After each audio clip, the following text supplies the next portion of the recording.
Guchkamadhu, Hemidau, greetings.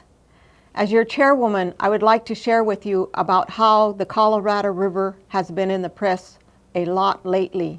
The reason you are hearing so much in the press regarding the Colorado River is because the rules for the management of the Colorado River system, which have been in place for 20 years, are expiring in October.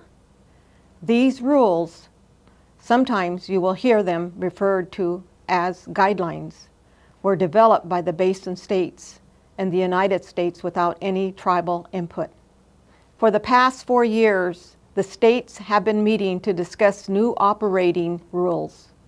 CRIT is not invited to these meetings. No other tribes are allowed to attend either.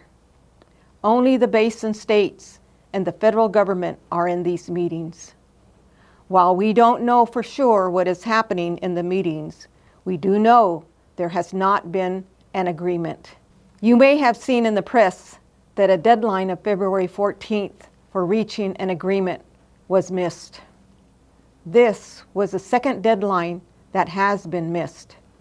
While these discussions are ongoing, the Bureau of Reclamation, the federal agency that operates Hoover Dam and Glen Canyon Dam, is doing an environmental study on the impacts of new operating rules. This study is called a Draft Environmental Impact Statement, or DEIS. Tribal Council had the opportunity to closely evaluate the DEIS with our attorneys and consultants. There is a lot in that DEIS that we do not like and believe is wrong. Several weeks ago, we invited senior reclamation officials to CRIT to meet with Tribal Council in a government-to-government consultation, which is the highest form of communication between CRIT and the United States. We met to discuss the DEIS. In that meeting, Tribal Council told Reclamation our concerns. One of the deeply concerning things in the DEIS is that the Bureau of Reclamation is reviewing ways to allocate shortages equally among all water users instead of following the law of prior appropriation, where senior water rights, like those belonging to CRIT, are protected. We have the senior-most water rights in the basin, and we will not allow anyone to take our water. What Reclamation is reviewing is called pro rata sharing of shortages by all water users, regardless of priority date.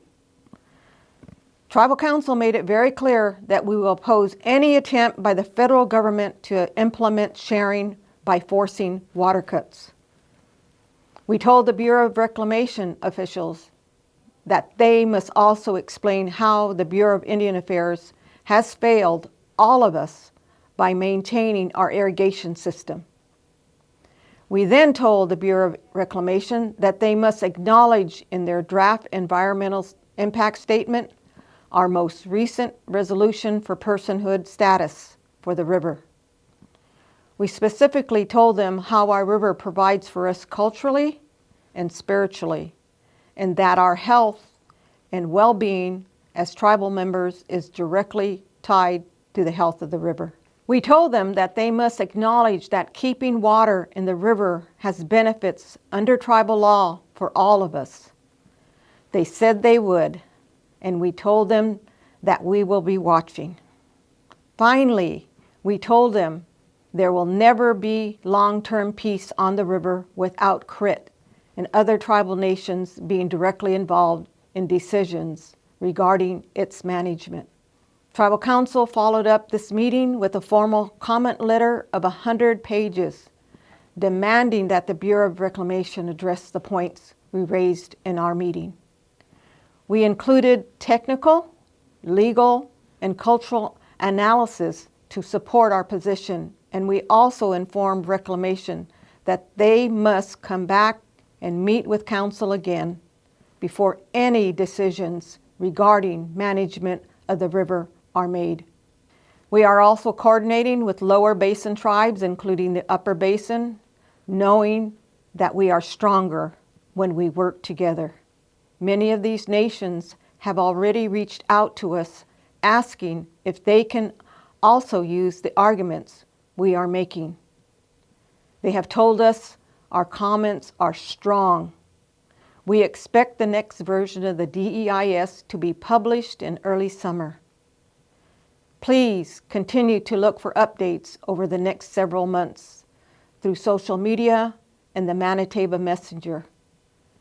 Thank you, and God bless everyone.